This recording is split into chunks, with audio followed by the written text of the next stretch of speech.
Oi, gente, amigos, amigas, elucidações para todos nós nesse momento. Hoje nós vamos até a cidade de Matão, estado de São Paulo.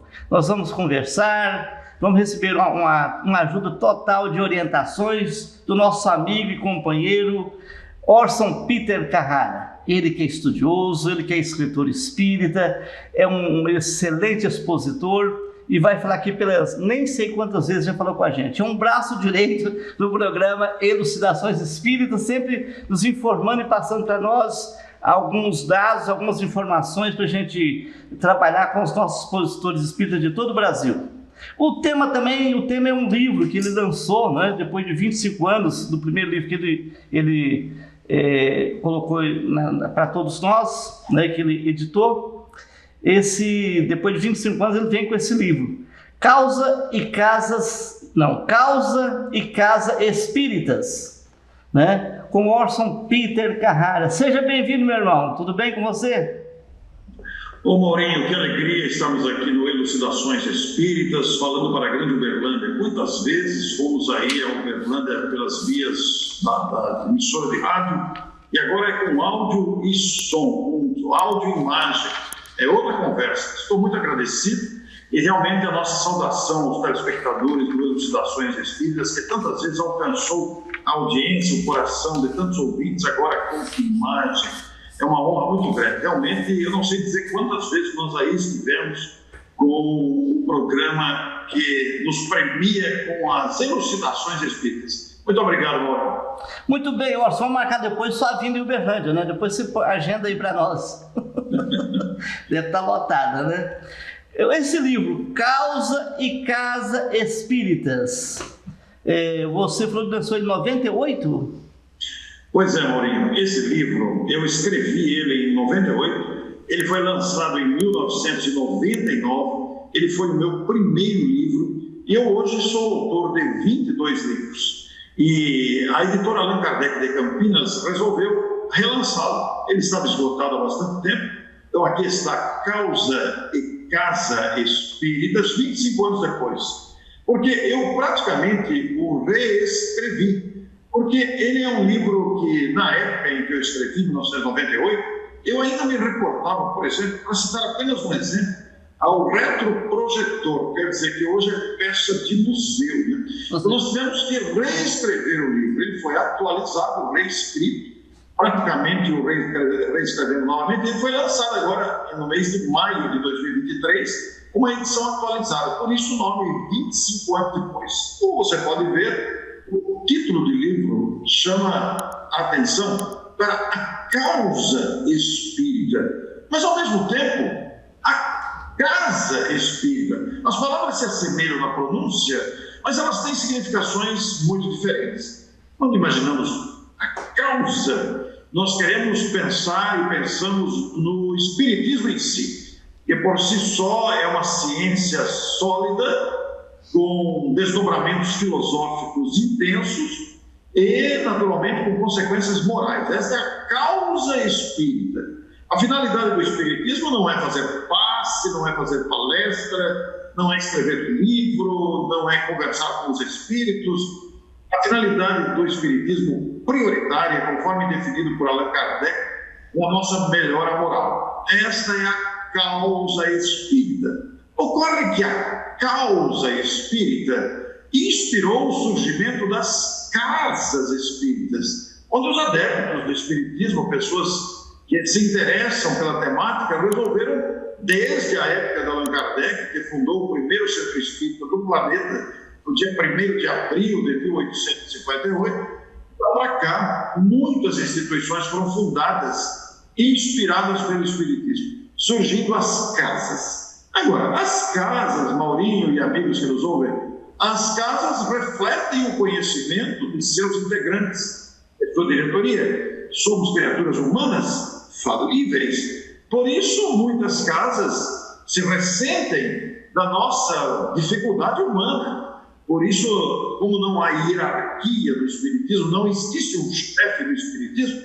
nós vemos casas espíritas nem sempre agindo de acordo com a causa espírita. Como vemos também casas espíritas comprometidas verdadeiramente com o sentido da causa espírita. Então, tudo isso gera um debate muito grande, muito saudável, porque estamos todos em aprendizado. Esta conversa não tem nenhum objetivo de crítica a ninguém, nem mesmo de elogio a ninguém, mas refletindo apenas a oportunidade de pensarmos no funcionamento de nossas casas para que atendam de maneira conveniente o público que a busca, que ouve as palestras, que recebe o passe, que faz atendimento fraterno, nas reuniões mediúnicas dos médiuns, o trabalho social das casas, que é gigantesco em todo o Brasil. Tudo isso refletindo a causa espírita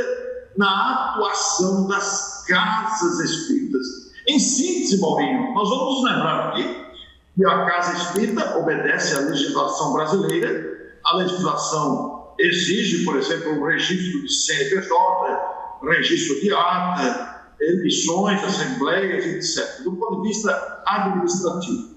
Do ponto de vista doutrinário, naturalmente que colocamos o adjetivo espírita em nossas instituições, e por isso deveremos conduzi-las com o ideal espírita norteando as suas ações. Nem sempre estamos preparados ou maduros para isso. Daí os problemas humanos que se refletem também nas casas espíritas. Mas tudo é aprendizado, Maurinho. Estamos todos aprendendo. Orson, é muito importante, a direção da Casa Espírita está buscando estudar mais para ficar mais atual, né? Uma coisa que a gente foi feita aqui no Movimento Espírita de Uberlândia, o Conselho Espírita aqui, falando do companheirismo dentro da Casa Espírita, a gente percebe uma frieza muito grande entre os confrades, entre os companheiros, aqueles que participam, né? Esquece o aniversário do companheiro, falta de visita na casa dos companheiros. Esse livro tem essa abordagem ou você não partiu para essa abordagem que existe no dia de hoje? Sim, Maurinho, esse livro traz essa abordagem também, porque ele não é um livro técnico, ele não é um livro para falar de ata ou de cartório, de registro, não. Ele adentra a questão do relacionamento que você também citou, que é a chave do êxito de uma instituição. Uma instituição, para funcionar a contento, para cumprir as suas finalidades, deverá ter um clima de solidariedade, de amizade especialmente, um grupo para ser harmônico, para agir na mesma direção, deverá construir internamente com seus integrantes um ambiente de fraternidade, porque se não tivermos um ambiente de fraternidade no relacionamento conosco mesmo, dentro de uma casa espírita, nós estaremos iniciando de maneira equivocada. O ambiente do centro espírita deve ser a continuidade do ambiente familiar, onde nos sentimos bem com os nossos familiares, onde convivemos diariamente. Ali ele é uma oficina para a gente trabalhar em favor do próximo, ele é um hospital para tratar as doenças da alma, mas também é uma escola para nos ensinar a viver. E viver com fraternidade, onde o perdão, o companheirismo, que você também citou, que é um detalhe fundamental, faz com que os seus integrantes estejam motivados a se tratarem bem, a se buscarem, a se visitarem, a confraternizarem, a cumprimentarem-se pelo aniversário, no exemplo que você citou, entre tantas outras questões. Então, é importante, então, alimentar isso. O centro não pode ser um lugar frio, onde nós vamos para cumprir uma obrigação. Não. Ele deverá ser um encontro de almas. Por isso, a direção do Centro Espírita, o grupo coordenador da casa, deverá estimular os encontros de confraternização.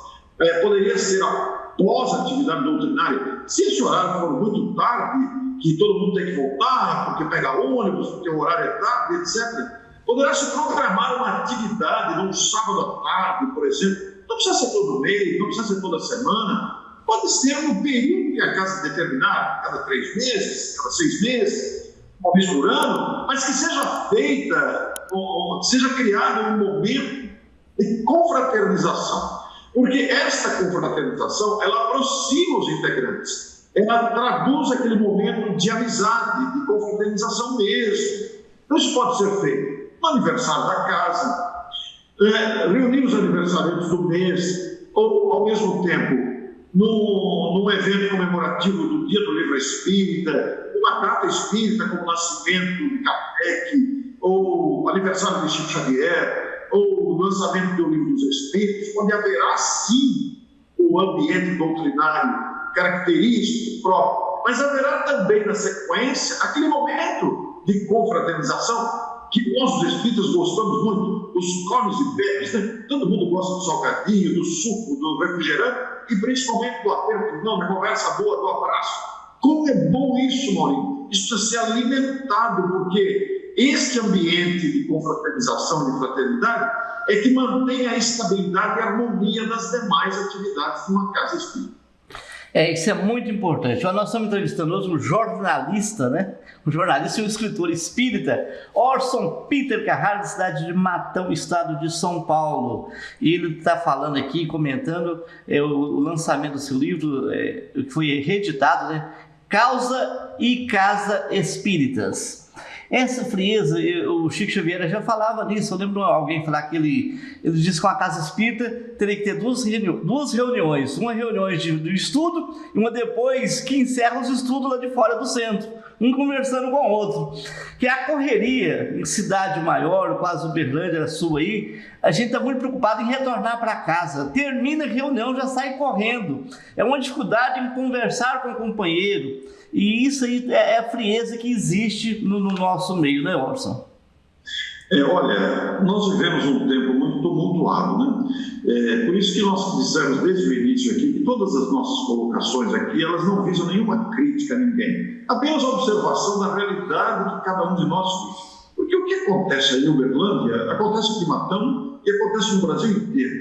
Nós vivemos um momento de pressa, nós vivemos um momento de exigências sociais muito intensas, todos nós temos muitos compromissos, o horário aperta, o relógio virou um obsessor, ele passa muito rápido, então nós estamos sempre sobrecarregados de obrigações, de tarefas, de compromissos. A virtualidade aumentou a velocidade desses compromissos, porque hoje nós temos as mensagens instantâneas, que antes era pelo correio, agora é imediato, instantaneamente, e nós ficamos pressionados pelas atividades. Por outro lado, os pais que têm crianças pequenas, por exemplo, esse corre-corre, leva para a escola, busca na escola, vai no judô, vai na natação, vai no inglês, e uma série de outras questões, além da própria obrigação doméstica e dos compromissos profissionais. Isso cria realmente, Maurinho, dificuldades familiares.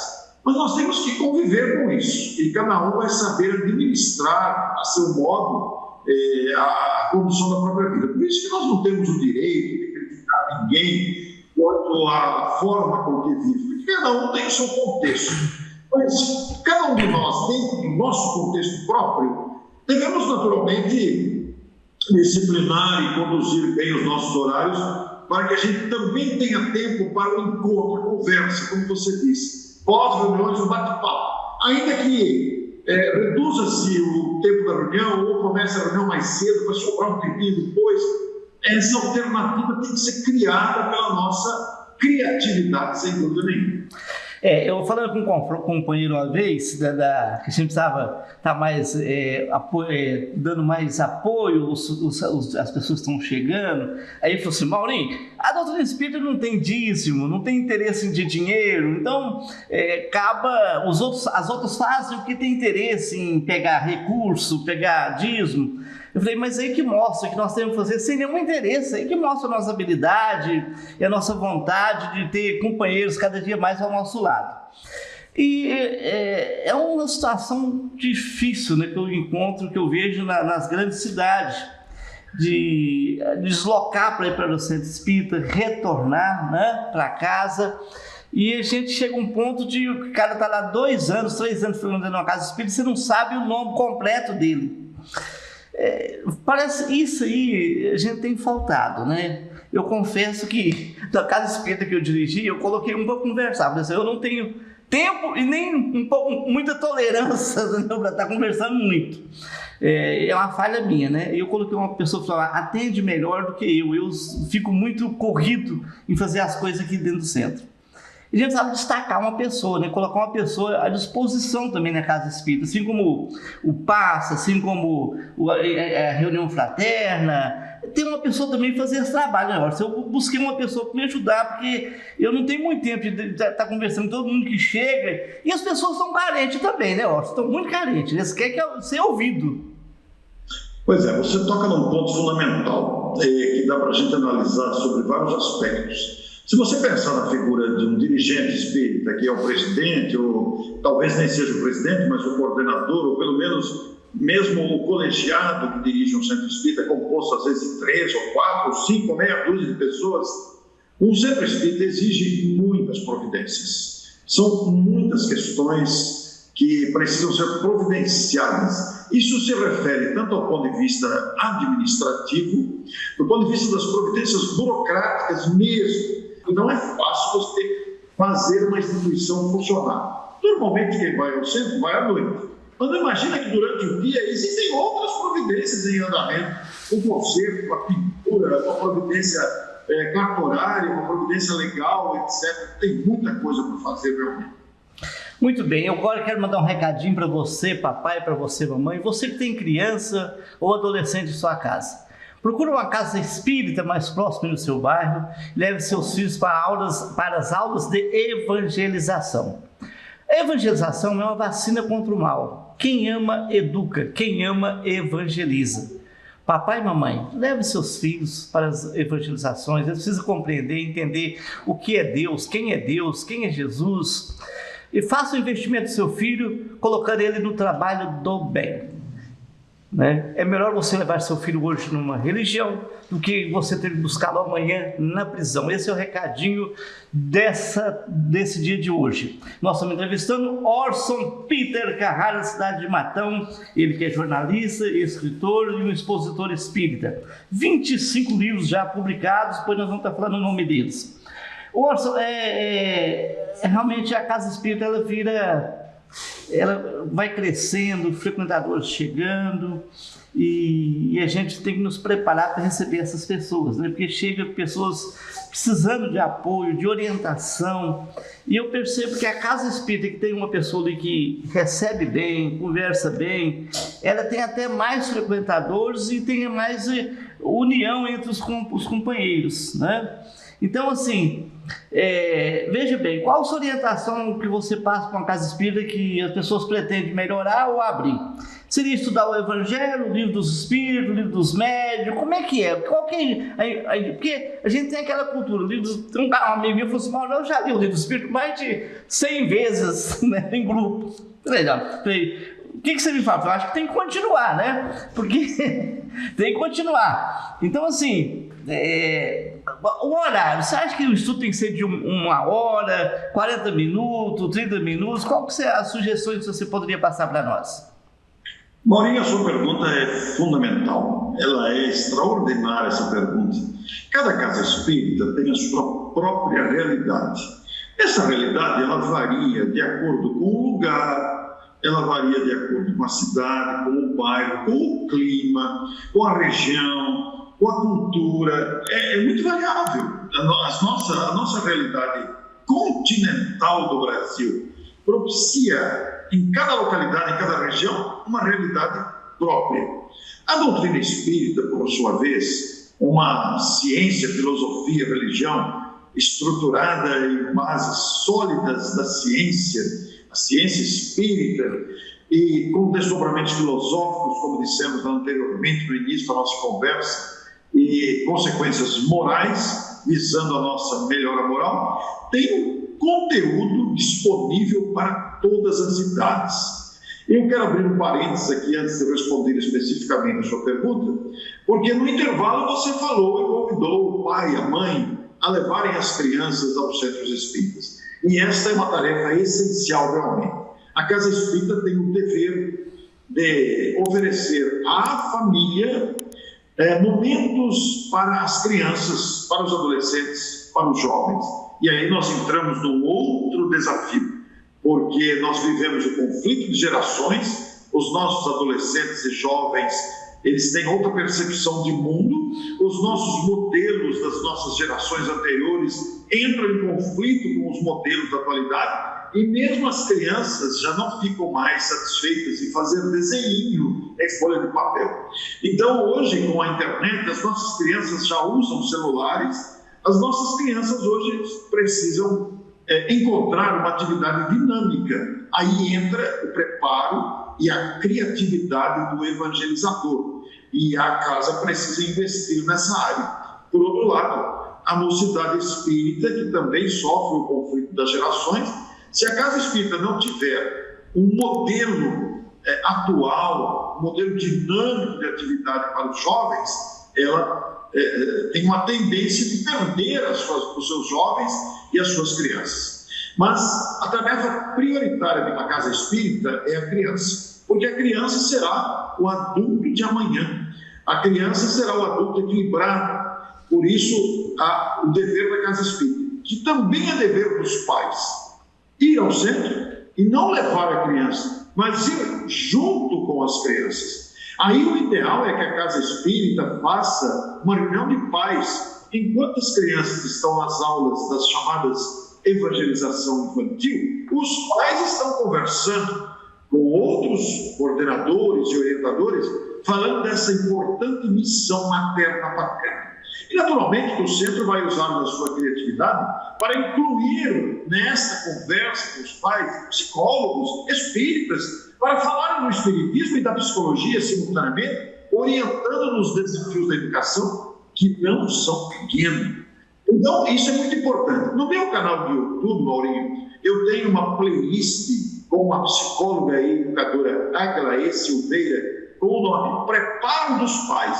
Já são mais de 30 episódios. Eu quero sugerir a você que está nos ouvindo, a você que está nos vendo, que entre no meu canal de YouTube, que tem o meu próprio nome, Orson Peter Carrara, vá na playlist e lá você vai achar uma playlist Preparo dos Pais, Aglaé Silveira ou Aglaé Silveira Preparo dos Pais. Você vai encontrar uma série de 30 vídeos aproximadamente, todos falando desse assunto, que se aprimora, que se completa com o trabalho do Centro Espírita, oferecendo o Espiritismo e o Evangelho para as crianças, para os adolescentes, para os jovens. Fechamos o nosso parênteses aqui e voltamos à pergunta do Maurinho, muito importante nesse contexto todo. Como é que funciona os estudos? Como é que funcionam os estudos de uma casa espírita?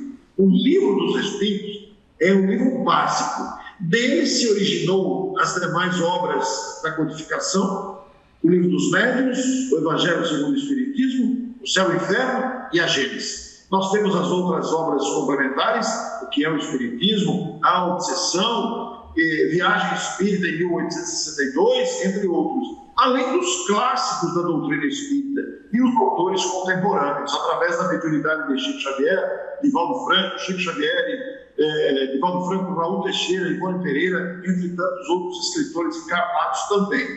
Mas, qual é a base de funcionamento dos estudos de uma casa espírita? É a codificação. Então a pessoa fala, mas eu já li o Livro dos Espíritos, agora vamos estudar. Não é ler, é estudar. O Livro dos Espíritos é material fecundo, inesgotável. Agora, como é que vai funcionar essa reunião? Se você chegar lá na frente e começar a ler a resposta e a pergunta, o povo vai dormir. Ninguém vai aguentar uma reunião monótona, uma reunião parada, sem dinamismo. O dinamismo é o trabalho da criatividade do coordenador. O coordenador precisa estar habilitado com recurso de criatividade, de pedagogia. Ele não precisa ser um pedagogo, mas ele precisa procurar despertar o interesse do participante da reunião de estudos. Como é que a gente faz isso? Nós temos ciência, temos filosofia e temos religião. Então, vamos supor que naquele dia a reunião é sobre o perispírito. Ora, o perispírito é um assunto técnico, é um espírito que é um tema que, se você não caprichar, ele se torna cansativo, ele se torna da sono em quem está participando. Ninguém está interessado em perispírito, a pessoa está, vamos dizer, atordoada com as suas mágoas, com as suas lembranças difíceis, com os seus boletos para pagar, com a sua dívida, com com o relacionamento, brigou com a mulher, brigou com o chefe, ele está perturbado. E nós vamos falar de perispírito.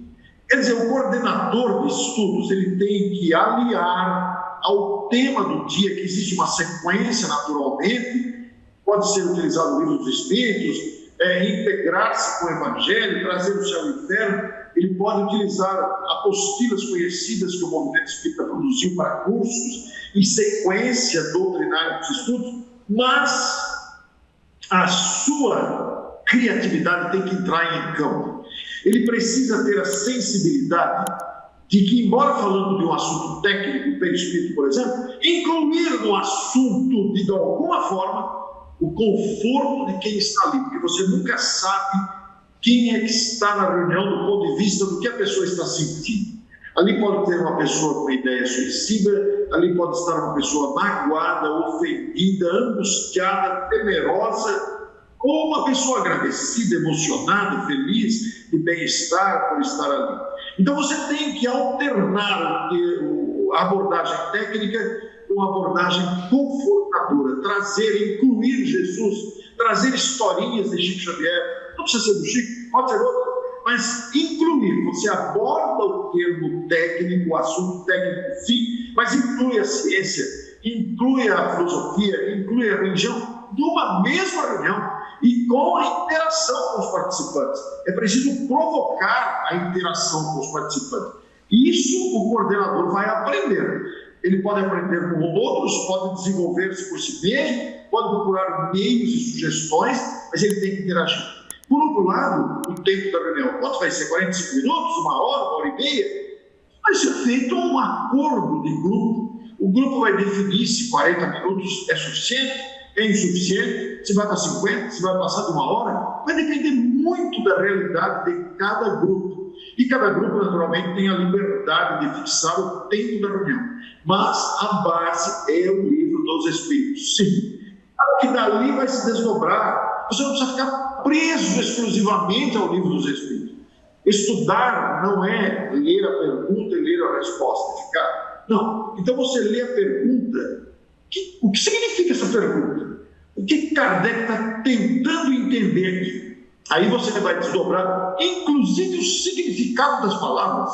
As pessoas têm dificuldade de entender o significado das palavras. Você explicar. Na resposta é a mesma coisa. Às vezes a resposta é longa. Você pode desdobrar ela em 3 ou 4 reuniões. Não tem problema que demore 20 anos para estudar aquela pergunta ou aquela resposta. Mas você tem que desdobrar. Desse desdobramento da pergunta e da resposta, você vai incluir história, filosofia, você vai incluir significado da palavra, exemplos do cotidiano, porque você precisa trazer para o cotidiano da pessoa que está presente na reunião de estudo a realidade da sua própria dificuldade e como o doutrina orienta para isso. Então, num dia você pode fazer na forma de entrevista, no outro dia você pode usar um pequeno clipe, não vai exagerar nos vídeos, que isso também enjoa, um clipe de 1 minuto, um clipe de 30 segundos, uma frase de um grande pensador, espírita ou não, porque às vezes o não espírita também pode contribuir com a reunião. Então, tudo isso, Maurinho, vai da criatividade do coordenador. Agora, como é que uma casa vai controlar isso? Isso vai de cada casa.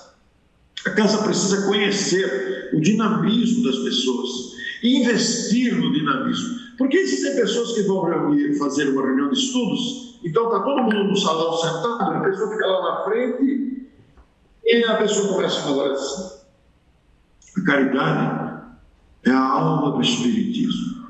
Meus amigos, a caridade é tudo que precisamos fazer. Já tem gente dormindo nessa altura do campeonato. É verdade. Já tem gente que se entregou. Então, a gente explorar a vibração da voz, ou o significado das palavras, para que toque as pessoas. Ele pode usar uma música, uma canção, uma poesia, ele pode usar uma declamação, ele tem que criar, ele tem que interagir, provocar a curiosidade. Isso vai despertar o interesse e a vontade de voltar na semana que vem, Maurinho. Esse é o segredo. Muito bem, eu tenho 2 recados agora. O primeiro recado para você que nos acompanha, nós estamos te convidando, te pedindo uma ajuda para uma instituição que cuida de pessoas da terceira idade e pessoas com transtornos mentais. Eu falo da Clínica Jesus Nazaré, entidade que atende o doente mental e as pessoas da terceira idade. Você pode ser um voluntário dessa entidade, fazendo uma visita, levando suas doações, marcando uma visita pelo telefone 3235-8010, 3235-3129. Marque uma visita, leve suas doações, essa entidade precisa da sua ajuda. Outro recado, olha, nós estamos falando do Livro dos Espíritos, é um recadinho para você. O Livro dos Espíritos foi lançado em 1857, com 1019 perguntas. O Allan Kardec perguntou aos benfeitores espirituais, os bons espíritos. Ele fez 1019 perguntas e os benfeitores responderam na íntegra. E ele é muito atual. Vale a pena você adquirir, assim como você, depois o Orson vai estar falando dos seus livros, e para você adquirir também, para você ter o livro em sua casa, para você estar acompanhando e avançando, né, no desenvolvimento da doutrina espírita. Esse é o recado que a gente está passando para você no dia de hoje. Orson, vamos falar agora, foi muito bom, a gente poderia ficar o dia todo falando com você, que você é um bambambam da doutrina espírita, é um magnífico Orson Peter Carrara, é um espírito de escola. Então vamos lá, o primeiro livro seu qual foi, Orson? Ainda tem para vender, ainda existe? E como comprar seus livros? O pessoal já vai fazer o pedido. Pois é, o meu primeiro livro foi exatamente Casa Espírita, só que agora ele está reeditado, reimpresso e disponível. Você vai encontrar ele no site da editora Allan Kardec, como está aparecendo aí embaixo. Não é difícil de encontrar. Se você colocar editora Allan Kardec, eu vou até citar o site aqui para a pessoa poder procurar, você vai procurar ele com o título Editora Allan Kardec.